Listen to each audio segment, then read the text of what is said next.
Hey guys, welcome to the Creative Entrepreneur. Today we have a great guest for you. We're going to talk about making $2 from $1. You don't want to miss this episode, so stay tuned. Coming to you from San Antonio, Texas. Welcome to the Creative Entrepreneur, a podcast created to help entrepreneurs build their business. Branding, marketing, analytics, positioning, and lead generation. Plus, interviews with other business owners to learn from their successes and failures. Now, here is your host, Abel Garza. Hey guys, welcome back to the Creative Entrepreneur. Today we have an amazing guest for you. We're going to be talking about sales. Please help me welcome Kalob Valle. How are you doing today? I'm doing fantastic. How are you doing? I'm doing outstanding, man. We get to talk about my favorite subject, which is sales. Why don't you start by giving me a little bit of information as to who you are, what you do, and how you help your customers? Yeah, no, this is awesome. And honestly, it's an honor for me to be here on the show, Abel. I think this is just phenomenal what you're doing for people. I think local business and small business is the heart of America, and the heart of the world, honestly. And so I love when I can to be able to talk about sales. My background, I've started 4 businesses in my lifetime. I'm 26. I currently own a business, and I started my first business when I was 10. Did a little bit different than what all my neighbors were doing. All the neighbor kids were doing lemonade stands. I was out selling glow sticks door to door. And that kind of started everything for me. I learned that sales was phenomenal and that I wanted to hone in on those skills. Ever since I was 10, I've held a job in sales, doing door to door, doing inbound, outbound calls, you name it. I went to Washington and wherever to do pest control and the DirecTV. And I learned that sales, it's such an important aspect to business, and it's vital, honestly, if you want your business to be profitable and for you to succeed, to actually make money and live off of it. Sales is 100% one of those major foundations. The great thing about sales is that you can build something. You can go out and you can basically go out and talk to a business and just say, "Hey, I'll sell something for you. I won't do it for any pay. I'll just do it for commissions, and whatever I make you guys, that's what you pay me, like a certain percentage or whatever." Go out there and you start making money. You can do that with anything. You can do that with carpet sales or in the carpet industry, photography industry, whatever that you want to do. It's crazy how sales gives you the ability to get to where you want to go. And in fact, and even in sales, if you wanted to start your own business, you could start out in sales and then understand where the market is going just by doing sales. Take that information and build your company based on that information. So you kind of have your finger on the pulse when you're doing sales, because you're constantly getting that feedback from the customer. You're constantly putting that information out there. It's like, okay, so this didn't work in my sales pitch. Maybe I can pivot this way, and now you know which direction the customers are going. So like if you're doing 100 calls a day and you start to feel where that market is going, then you're way ahead of the person who's wanting to start a business without knowing any of that information. So I'd like to know, you've been doing this for a while, obviously since you were 10 years old. We're almost in the same boat here. I've been doing it since I was about 14.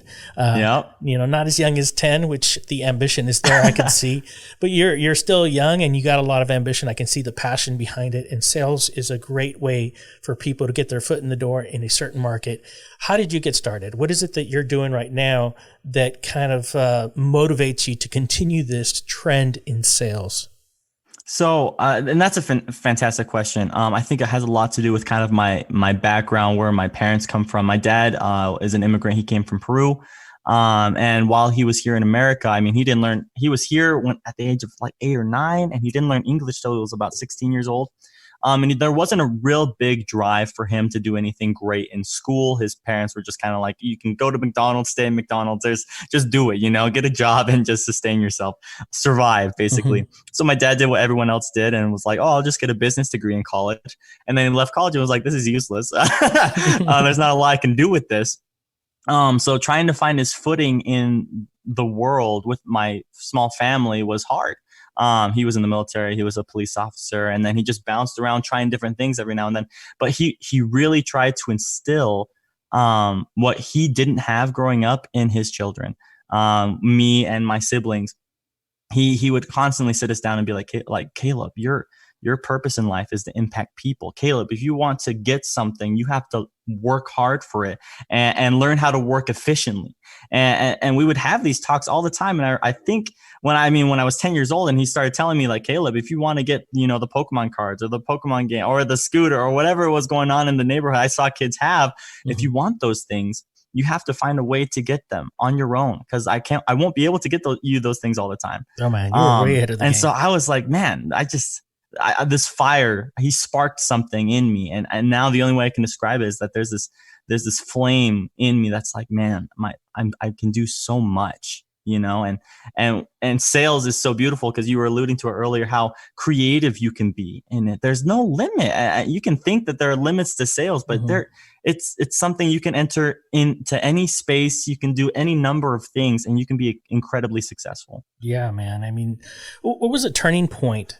What was a turning point in your life? I mean, I would say that for many people, it's 21 years old. That's when the light switch hits. But damn, you telling me that you've been doing this since you were 10. So there must have been a nightlight or something, because yeah. No, yeah. It was, I feel like at 10, I was just barely starting to scrape the surface of what this was going to be for my life. But I didn't, and I think it's funny you say 21. I remember when I was 21, I had done sales for now over a decade. And I was thinking to myself, man, what do I want from this? You know, like, is this actually like, do I love this enough that I'm going to sell, you know, the 80-year-old woman on the corner of the street, you know, the pest control? Does that make me happy? Do I feel fulfilled from that? And I couldn't say like, I just want to throw away these sales skills that I've just developed for so long. So I was like, I love sales, but I hate some of the sales aspects where you just feel like you're trying to manipulate people. So I think 21 really was my turning point, where I realized all these skills that I've developed have a purpose, and the purpose should be to impact people and to help people in a way that's more than just, you know, when you're in a sales team, it's like, hey, let's go and sell tons of stuff so we can go on the cruise and make tons of money. It's fantastic. And you have these competitions, and it's like, if you didn't sell to the 80-year-old, like, what are you doing? You know, like it's hard. It's a really weird balance. Trying to find that balance is very difficult. So I would say about 21, it really impacted me what the power of sales was and what it could become for my life. That's why it's illegal to drink at 21, because for men, that's when the light switch happens. You know? That's when you snap and you're like, oh man, what am I doing with my life? And then, you know, where do I want to go? But yeah, so it was for me at 21 also. That's when the light switch happened here. And I just changed the trajectory of my life at 21. I kind of just bottled myself up into this ball, and I read every day, and I tried to learn everything that I didn't learn before 21. You know, and it just kind of just. You know, I was like, oh man, I didn't learn shit in school. I got to learn all this crap now so that I can do something with my life. So I tried to like it's the makeup time. the night before the test, you know, you're cramming all this information to your head. So there's a lot of aspects for sales. There's a lot of different categories. There's a lot of different ways in which you can utilize sales. You can teach it. You can go out and sell for a particular company. You can be a sales manager. What part of sales are you focused on? Oof, that's a really good question. Like right now, I think the part of sales that I'm focused on is getting people to understand, because the sales aspect is not only just being able to convince someone, it's about persuasion, right? You're trying to make them understand a particular thing. Like if you're selling a product, it's so they can understand why they need to have that product or how they can utilize it in a short, concise way that they're like, oh my gosh, I can trust you. I can believe in you. I need this now, you know?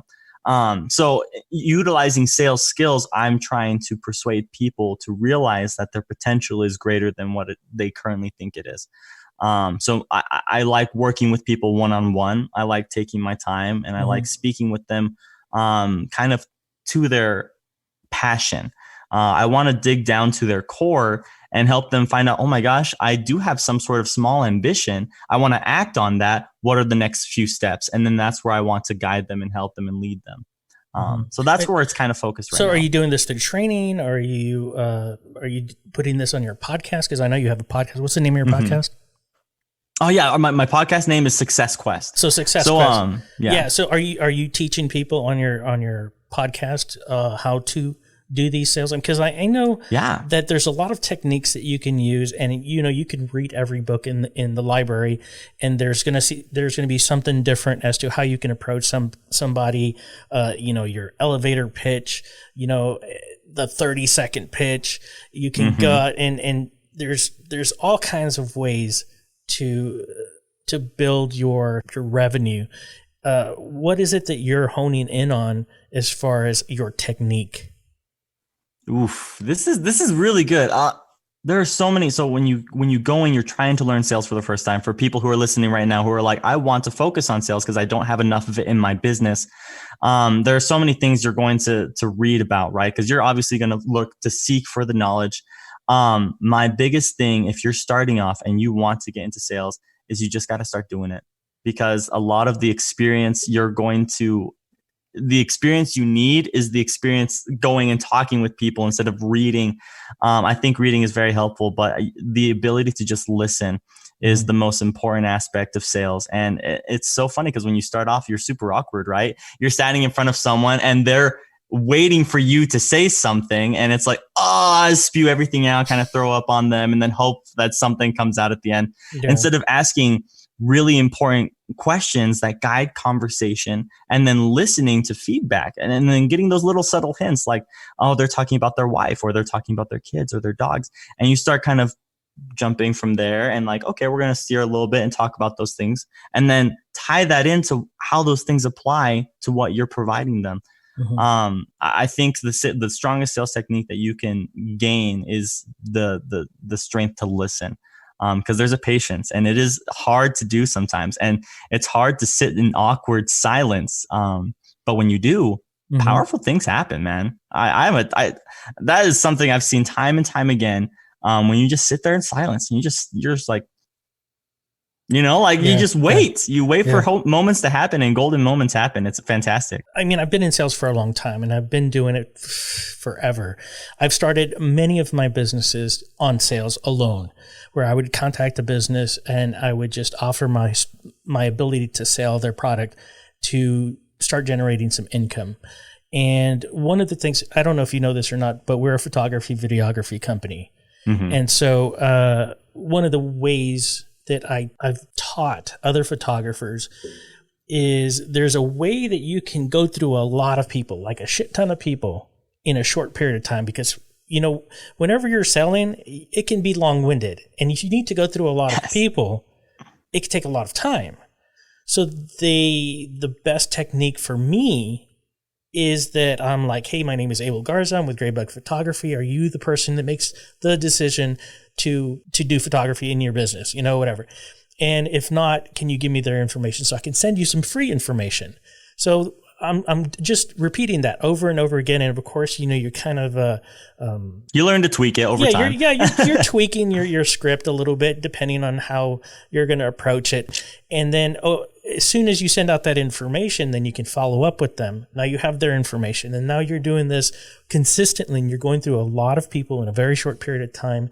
Is that one way that you've done your business? Is that a way that you've been able to build some revenue through your business? So it's funny because every time I've ever been on a team when I was younger, so like from 13 to 18, I was a part of a ton of different sales teams. And they always sit down with you and they're like, okay, first thing we're going to do is we're going to write out your script and what you're going to be saying and the things you need to focus on. And you guys are going to write your own, right? And then you just practice that and you say that over and over again. And call centers, when you have to speak to 150 people a day, I mean, like, you really are just cranking that sucker out all the time. Yeah. And it's funny because I've had those experiences. I've also had an experience. This was when I was 18. This call center, they wanted us to we were on like a special team. Where they wanted our phone calls to last almost 4 hours of phone call.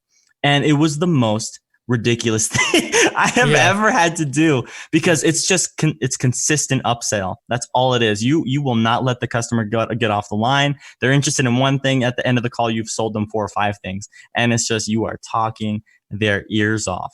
And it's just finding the balance between the two. You don't want it to take forever, but you do want to learn how to be concise. It's so important to show people that you're respectful of their time. And people respond to that very, very positively. When you go to the door and you're like very professional, like, hey, I'm Kalob Valle, I'm with such and such, and I'm actually here because I have something available I want to offer you. Are you the king of the house? I've heard all these different phrases, right? And just be short, concise, ask small questions, and get right in there. Get your foot in the door. That's powerful. That's amazing. Yeah, I mean, it's funny that you mentioned the whole sales calls and stuff, because I used to do that at your age. At 18, I remember I was working with West Telemarketing, and it was always about the making sure that you're addressing their concerns and rebuttaling them and doing all the things that that you would do in sales. In fact, that was probably a really good learning experience for me, because it got me to the point where I was able to communicate with people efficiently and effectively, so that if I needed to sell something, I could address their concerns. Like, you know, most of the times it was too expensive. Like, so if I can make this affordable for you, would this be something that you'd want? You know, or if I can make this to where I can show value, would you follow through? Would you be okay with that? And most of the time people would be like, yeah, I mean, if you can make it to where there's value in it, yeah, I'm okay with that. You know, yep. Yeah. And it's funny because you bring that up, right? When you're talking to someone in sales, you're going to hear so many things when you're starting up sales, and you're going to hear so many things from people who are trying to teach people how to sell. In my experience, my personal experience, when someone comes up and they're saying things like, I just can't afford it right now, or I need to talk to my wife. These are very superficial responses, right? Mm-hmm. These are almost the reflexes to how to get a salesperson off your door or off the line. And you really have to realize that sales is just about failure constantly. Yeah. Like, people are just going to tell you no and no and no all the time. And your job is to be able to listen to what's really going on and really dig deep. Like, oh my gosh, sir, I didn't know that this was a little bit too expensive for you. What can we do here? Or what are some things that you're looking for that maybe we can take out of this deal, or whatever's going on? You have to be very flexible when it comes to sales, and the flexibility allows you to realize at the core what their true rebuttal is, what their true like purpose for rejecting it is. Because most of the time it doesn't have anything to do with money. Most of the time it doesn't actually have anything to do with talking with the wife. It usually just boils down to, I don't know this product well enough. I don't know you well enough, you know? And so you break down those walls one by one, and you realize that, hey, at the beginning, he was saying he didn't have enough money, and now he says he has enough money. Like, wait a second. Especially over the phone, man. You know, I mean, like nowadays is different, because, you know, you have internet, you have pictures, you have video, you have everything to corroborate your product. But man, on the phone, you got to describe that thing. You got to talk about it. You got to describe it in a way that's like, holy cow, yes, I definitely want this. You know, I can't believe I have been going out, I mean, my whole life without this product. And then, oh yes, I'll send you those pans. Yeah. You know, so, oh my gosh. Yeah. Over the phone is just a different monster, man. You really just learn patience, and you really learn how to communicate very well, and just have a lot of energy behind, like, when you talk. Yeah. When you learn that a smile, like when you're smiling and you're talking to someone, like they can see that. Like if you closed your eyes, you could tell when I was smiling when I spoke, you know? That's funny. And it's just, there's a lot of little subtle things like that that'll change how you sell over the phone. Well, that's one of the main things of, you know, selling on the phone is just smile, or at least pretend to smile. Even though it feels horrible, right? You're like, I can't smile the whole entire time, but it works, man. It's crazy. It does. What do you see some of the challenges that people face when they're going into sales? Biggest thing, and this is one. Okay, so when I talk about small business, I love talking about small business. Why is small business the thing that fails the most every year? You know, the statistics are like 1 in 5 businesses fail, or like 95% of businesses fail within the first 5 years, or something crazy like that. I don't know what the stats are right now, but it's crazy. And the majority of the reason why it's like that is because people don't want to accept the fact that sales is a vital aspect, and they don't know how to handle sales mentally. The biggest challenge is just being able to mentally fortify yourself for the trial that is sales. It kind of sucks, man. Like 100% of the time. I mean, it's not, roses and daisies. You're going to knock 100 doors before you find one person, sometimes, and you're going to call 100 people sometimes before you have one person who buys.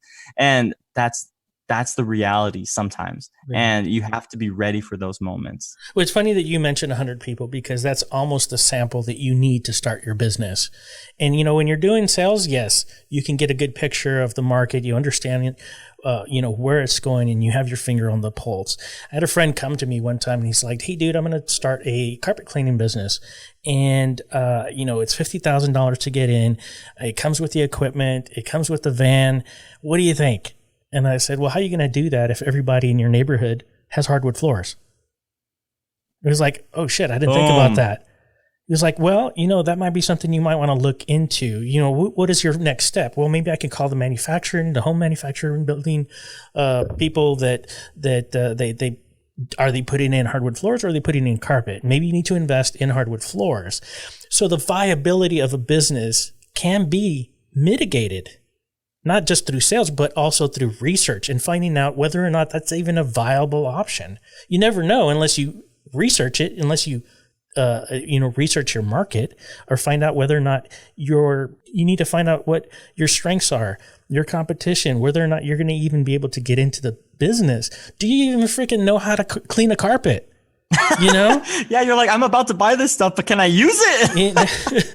So, some of those things that you like you said, the viability of a business and its failure can be mitigated somehow just by doing some simple research. 100 people sample, just calling people, "Hey, what kind of carpet do you have?" "I don't have any carpet. I have hardwood floors." Whatever, whether or not you're going to be doing commercial, residential, what is it that you're going to do? So once you've honed in on that certain area that you're going to target, then your likeliness for success is much better than if you were just to pay the $50,000, buy the carpet, and then start making the sales. I would say that the sales are great. You definitely have to be in sales. You have to know how to do it, because sales is what's generating the revenue. But in order to mitigate that failure, or try to obviate it anyways, is do the research, know the market, find out whether or not you have any kind of strengths in the market, what weaknesses you have. Like, do you know how to fucking clean a carpet? And all that stuff. So, just all these things that need to be asked and answered before you even put up that money. And there's a lot of businesses out there that you can do that you don't need to start up with a lot of money.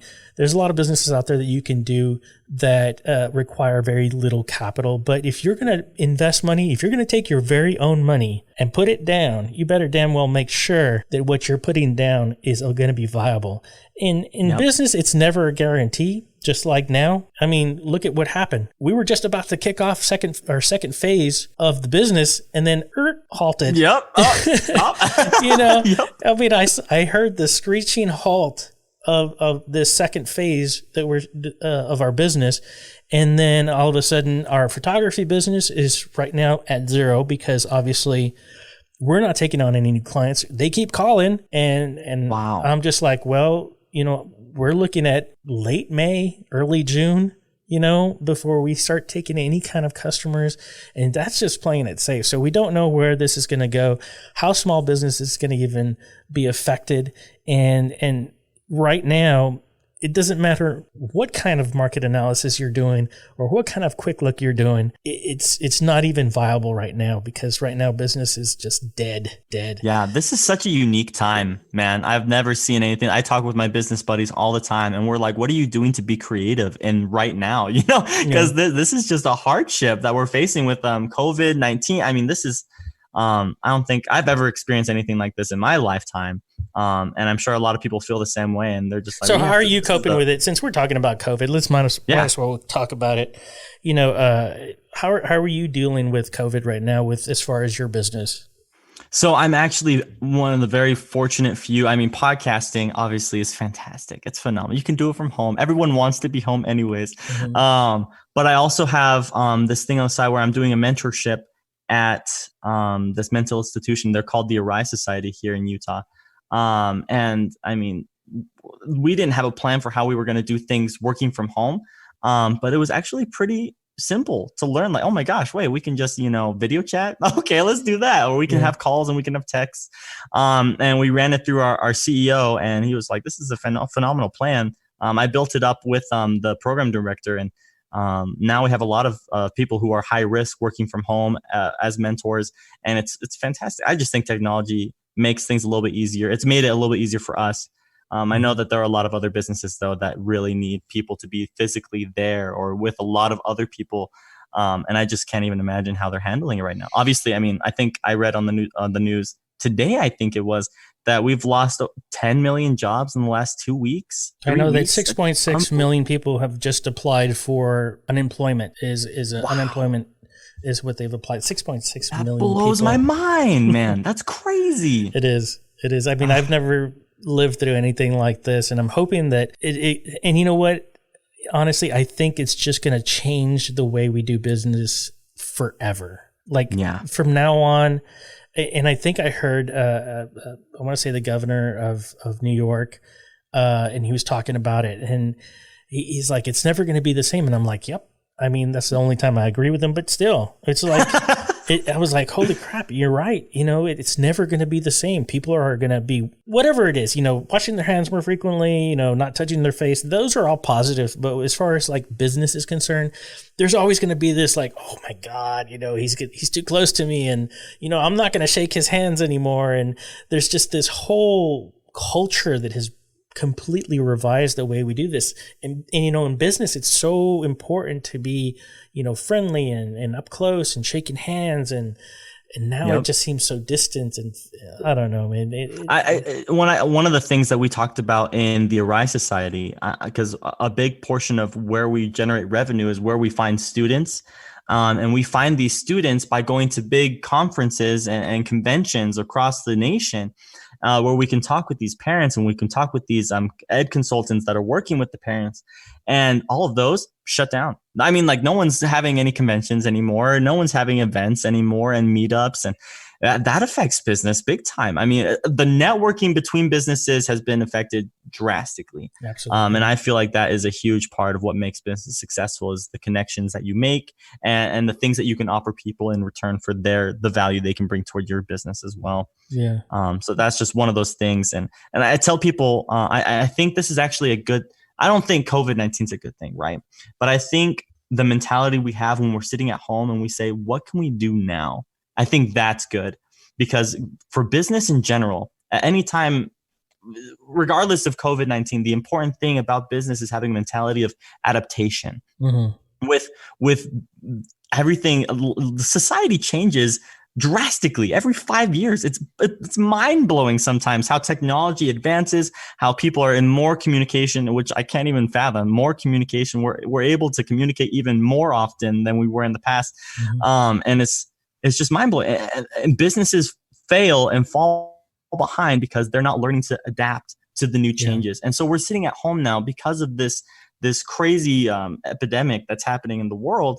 And people are getting creative. Their creative juices are starting to stir up. And I think that can be powerful. Yeah. Because you're right. I don't think anything's going to be the same as it was ever again. And people are going to find something new right now that's going to it's going to be awesome. Yeah. I'm excited. I want to be that person. Well, you're going to pivot, and you're going to be, you need to be flexible. If you want to make money now, you have to think of ways to make money. And this is probably going to be like the baby boom for podcasts, because everybody's home.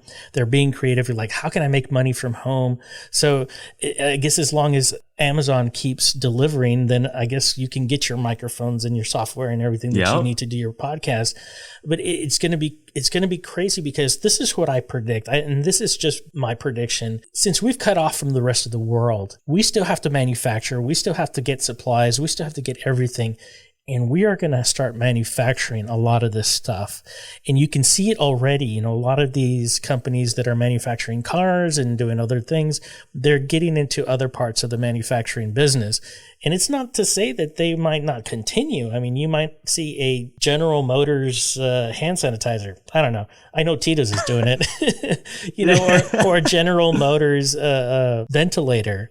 And so there's all kinds of things that we as Americans, as manufacturers, are going to start to manufacture here in the United States. And I want to say that that's the direction we're going, because we can't get anything from China. We can't get anything anywhere else. So we are going to have to evolve. We're going to have to pivot and work that way. So I think in the long run, we're going to be better off, because a lot of the manufacturers here in the United States are going to hire more people. And then later on, we're going to start building this economy based on just this tragedy, you know, this crazy time that we're living in, to where we cut off from the rest of the world, and we're almost, you know, I don't want to say like an island now. You know, we're not even dealing with Europe anymore, you know, as far as that is concerned. But I don't know. That's my prediction, but we'll see. I totally agree. And I honestly think that's for the better, honestly, for the economy, is that we learn to start manufacturing on our own.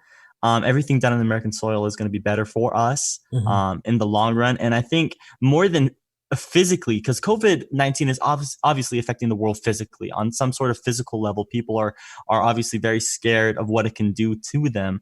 But on a mental level, like, let's say we figure out a vaccine. Let's say we fix that. We're safe from COVID-19 now, and it's just some sort of yearly vaccine that we have to get, just like the flu. Mentally, though, even if we figure that out within a year, we will be affected for the next 7-10 years because of this moment. You know, it's phenomenal what something like this can do, and how it can affect the human mind for a decade. And I tell people, I've been talking with some friends of mine actually about this. They're like, when is everything going to go back to normal? I was like, it can't. It just can't. Because people are going to be thinking about this for the long haul, and they're going to adapt and they're going to evolve, because that's what humans do best. They take these opportunities and they pivot, just like you said.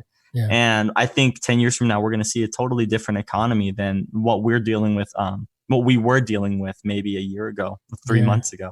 Man, we're living in crazy times right now. That's for sure. Yeah, that's for sure. Yep. Well, man, we're getting close to the end of the podcast, but I'd like to know, is there some rules that you live by, some wisdom you can pass down? Yes. So my biggest thing that I push for people when I try to instill in them some sort of spark, or that similar flame that I felt my whole life, that ambition, and especially for people who are young entrepreneurs, right? They're trying to start a small business, or they want to. The biggest piece of advice I can give you guys listening is that pure positivity will fuel your ambition, and it will fuel miracles. And when I say pure positivity, I believe that you can be overly positive, and when you become overly positive, you start becoming ignorant to the negative. That's the problem with positivity. It's so vital to be optimistic, but when you become too optimistic, then you start losing sight of the bad things that are happening, and then you become ignorant, and that's not beneficial for you at all. But pure positivity is being able to see and be optimistic as much as you possibly can, while also acknowledging that these bad things or these negative things affecting you are for your benefit. And that's the biggest difference. When something pushes you and you fall over, not looking at that fall as a failure, looking at it as a stepping stone for you in your life. Absolutely. So pure positivity, get some. So the glass is half full with vodka. You know, and so of course. But yeah, I mean, how can our listeners get a hold of you? So my biggest thing, I love Instagram. I love LinkedIn. If you guys want to check out my podcast, you guys can. It's called Success Quest. No space in between the success and the quest. So just Success Quest, where you can find us on any podcasting site or whatever. But I would love it if people could connect with me on Instagram. That's my favorite thing to do. I want to help people now, especially those people around my age who are trying to start small business or trying to find out what their ambition is in life. If they just need a guide, I want to be that guide, that friend, that mentor for them. So Instagram at Kalob ITE. So Caleb Bite. My dad used to call me that growing up, so that's why it's like that. But at Kalob Valle, go find me on Instagram, DM me, and let's talk. Awesome. And you guys can tell me like, hey, I really enjoyed that podcast you did with Abel. And I'll just respond. We can talk and we can start a conversation. You can throw your ideas my way. And I can tell you like, man, this is where sales can fit into that. This is where marketing can fit into this. This is where you branding yourself can fit into your business and how you can grow and find these foundations. And I love doing that. I love talking with people. And LinkedIn, you guys can just look for me, Kalob Valle. He'll show it somehow in the show notes, Podcasting, that's the best part, right? All of that stuff after the fact. Absolutely. Well, there you go, guys. Kalob Valle, you're an inspiration to me and our listeners, and I'm so glad to have had you on the show today. Thank you, man. No, this has been an honor for me. I think, Abel, you're doing something great here. It's so important that we're focusing on small business, and so you keep it up, man. I appreciate you. Awesome, man. Well, thank you again for coming on the show. All right, guys, everything's going to be in the show notes. Please check those out. And if you haven't done so already, please subscribe. Check out the creativeentrepreneur.net for more information. And until next week, keep on keeping on. Thank you for listening to The Creative Entrepreneur. Please click the show notes for additional information. Want to know more? Click on the subscribe button and follow us on Facebook, Instagram, and Twitter by visiting us at tcepodcast.net.